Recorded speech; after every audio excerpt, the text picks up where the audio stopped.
residents objecting a proposal to build a tiny homes community. What project leaders are doing to reduce concerns as your News at 10 starts now. Live from Television Park, this is WGBF News Channel 6 at 10 on MeTV. Good evening, everyone. I'm Dee Griffin. Thanks so much for joining us. Coverage you can count on begins with a Columbia County Commissioner stepping down from his position. Commissioner Trey Allen. A warning from the South Carolina Department of Motor Vehicles. Another text scam is going around. Officials say scammers are messaging people in an attempt to collect fake toll fees or unpaid ticket payments. If you receive this type of message, officials say ignore it and do not click on any provided links. The DMV says they'll never text you for personal information. You can validate by calling them directly. One person is in jail in Aiken County charged with prostitution. Now, that's according to the narcotics investigators.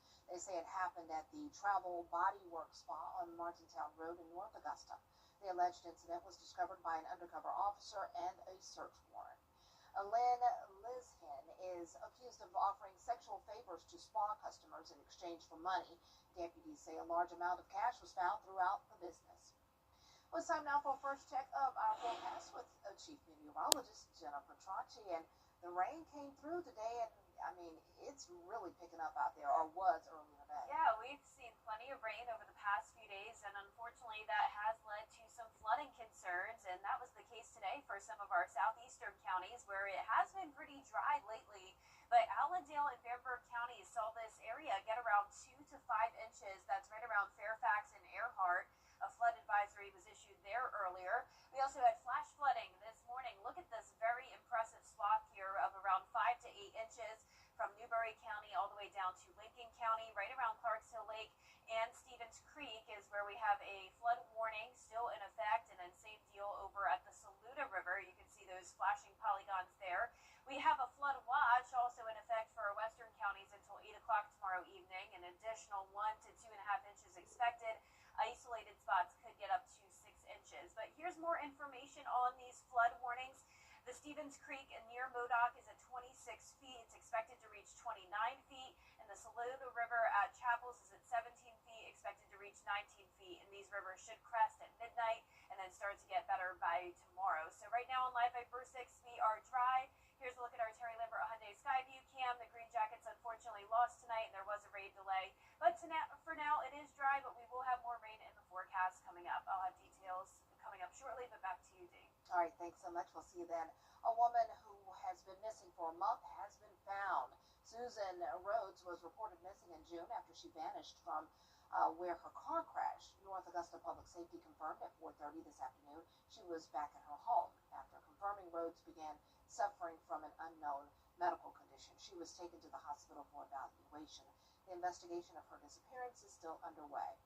It's the second year for National Night Out in North Augusta. The event is a collaboration between North Augusta Public Safety and the Aiken County Sheriff's Office. It gives families an opportunity to interact with law enforcement in a fun way as part of community policing. In North Augusta Public Safety, each of our officers is a human being, just like the members of the community. We go to church, we shop in this community, we live our lives in this community. We want it to be the best community that it can be. And in order for it to be the best community, we must build bridges between the people in the community and our law enforcement agencies. You still have time to make it. National Night Out is tonight, and it was until 8, so it's over. It was at Riverview Park. A push to build tiny homes for the homeless in Aiken getting some pushback. Graham Lee has the latest. Augusta sending a warning to low-income housing complexes. City leaders telling the owners of 3 low-income apartments to clean up their act, but took no action on their business licenses following a hearing. The owners of the Bon Air, Richmond Summit, and Maxwell House say they're all taking steps to address complaints about living conditions. Care about affordable housing. We really want to make sure that we do the right thing for the tenants there. We appreciate them bringing it to our attention. If they have any concerns, we'd love to hear what they are so that we can work with them to address them. Smelling rats seem to be the big issue. I could understand that, which is why we reached out to a national firm who has the wherewithal to help us get that under control. Meanwhile, commissioners putting off a decision on approving the final project list for the next SPLOS until next week. And we're having some wacky weather this week with fall-like temperatures, but overall we are starting to warm up with those chances of rain going down a little bit. I'll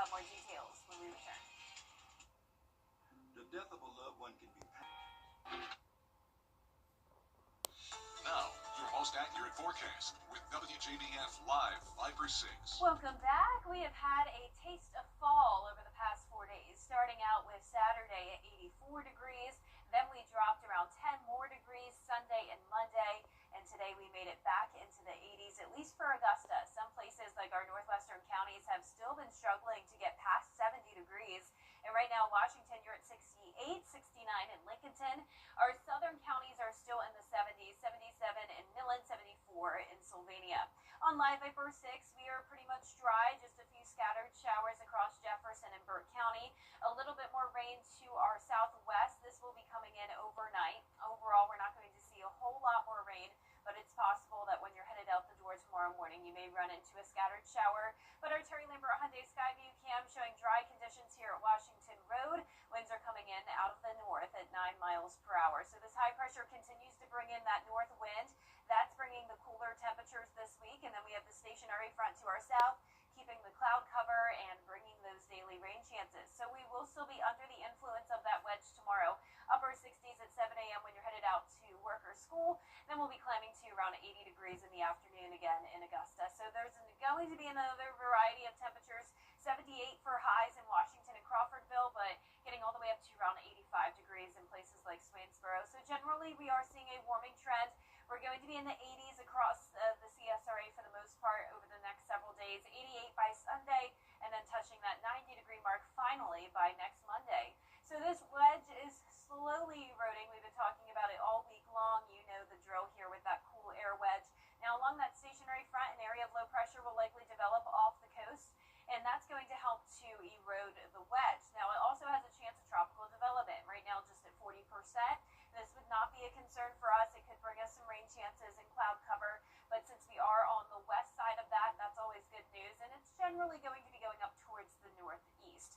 We also have Dexter. That will not be a concern either, and then we have this wave off the coast of Africa that could become our next tropical depression, so we'll be keeping an eye on that one, but no immediate threats for us. Now here's our future cast. I definitely think our model is overdone with the amount of rain we're going to see tonight, but this just goes to show that we do have plenty of moisture around, and some scattered showers with some brief heavy downpours could develop overnight through tomorrow morning, just like what we saw last night. But as we go throughout the day on Wednesday, really not seeing a whole lot of rain. Isolated storms could develop in our southeastern counties, and any heavy downpours that do form will likely sit over the same area for a long period of time, bringing that threat of flooding. So keep in mind, we already have had plenty of rain. The ground is very saturated, so it won't take much rain to bring some flooding concerns. Giving it a 50% chance still for tomorrow, and then those rain chances go down to 40% this weekend. Temperatures will be going up. We'll be in the 90s starting next Monday, and we'll continue to see the 90s all of next week. Now back to you, Dee. All right, thanks so much. Coming up, whooping cough cases on the rise in the Carolinas. How you can prevent your loved ones as well as yourself from getting infected when we return.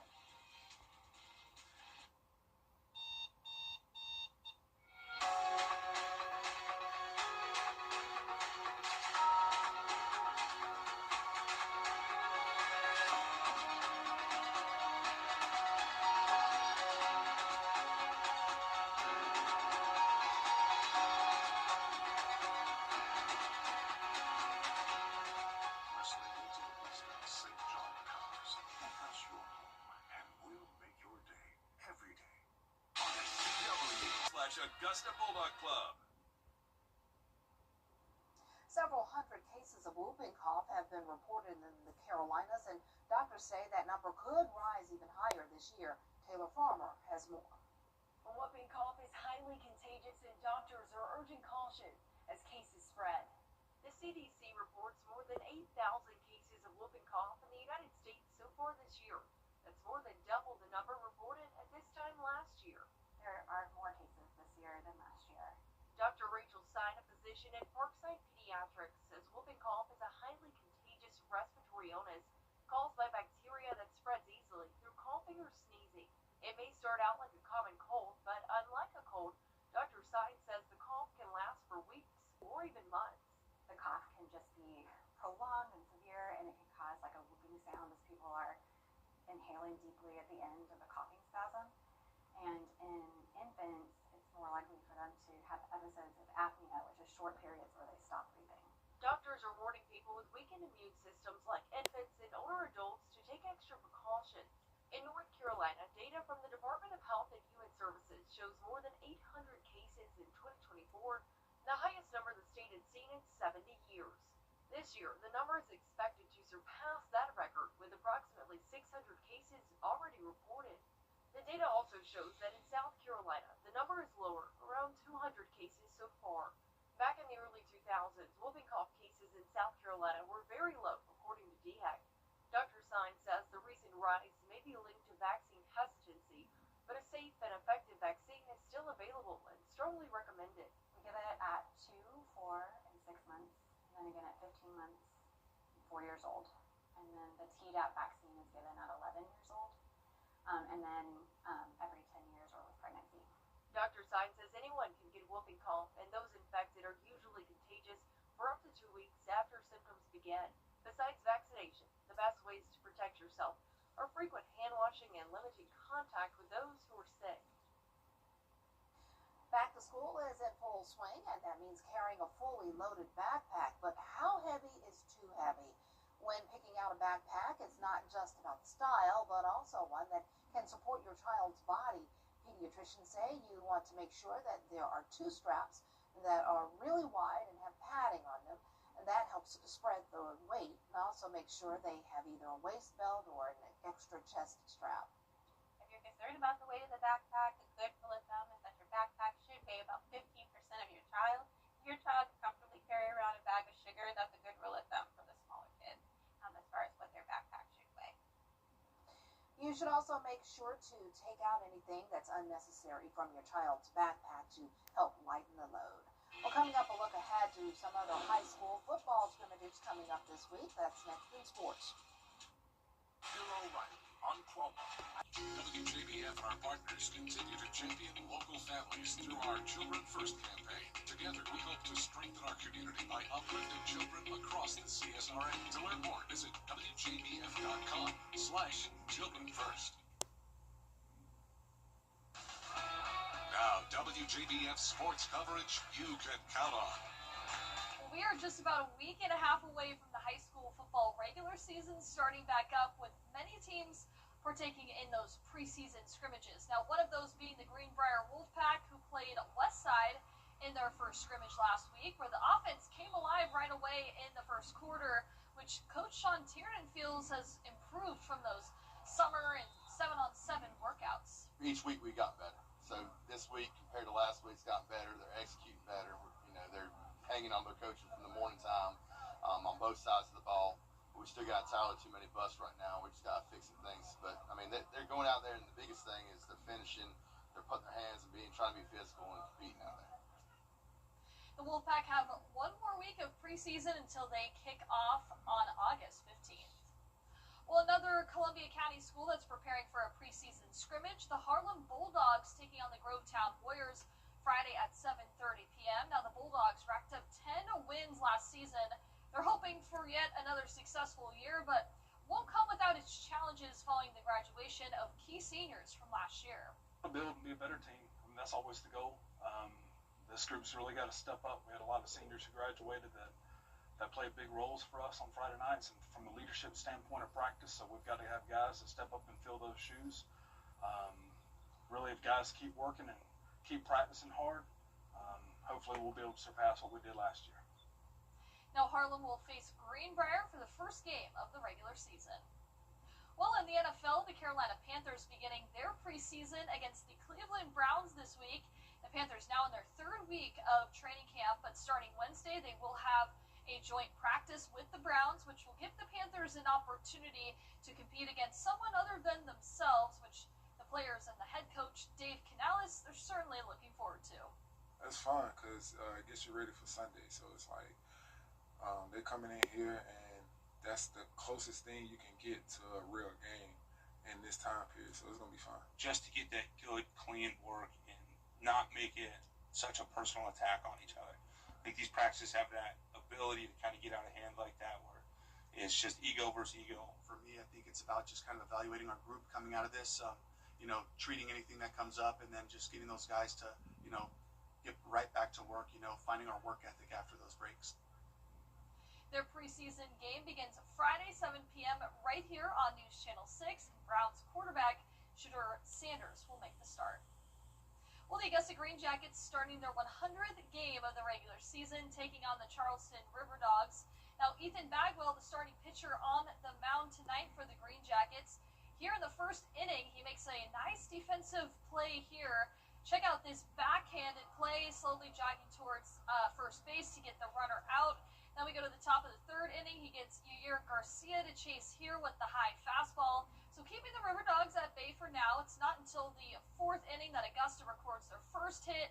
Owen Carey sends one opposite field. Left fielder tries to make that diving grab but can't get to it.